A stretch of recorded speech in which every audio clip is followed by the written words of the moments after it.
बिस्मिल्लाहिर्रहमानिर्रहीम। अस्सलामुअलैकुम वरहमतुल्लाहि वबरकातुहू।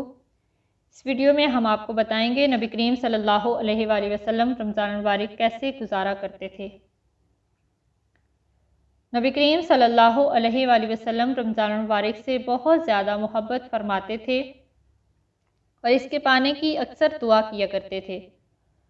नबी करीम सल्लल्लाहु अलैहि वसल्लम अयाम रमज़ान मुबारक का चाँद देखकर खुसूसी दुआ फरमाते थे। नबी करीम सल्लल्लाहु अलैहि वसल्लम ने इफ्तारी में जल्दी का हुक्म फरमाया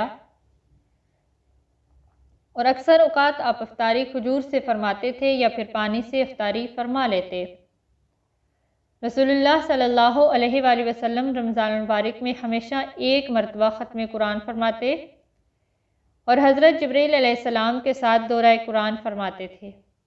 नबी करीम सल्लल्लाहु अलैहि वसल्लम रमज़ान मुबारक में सदक़ात व खैरात बाकी महीनों की निस्बत ज़्यादा कसरत से फरमाते थे।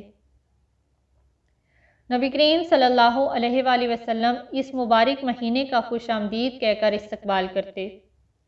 आप सल्लल्लाहु अलैहि वसल्लम ने सहरी लाजमी करने की तलकीन फरमाई, अगरचे पानी के एक घूंट से ही क्यों न हो। आप सल्लल्लाहु अलैहि वसल्लम रमज़ान मुबारक की रातों में कसरत व तवातर के साथ क़याम, नमाज तरावीह, तस्बीह तहलील और ज़िक्र इलाही में मशगूल रहते थे।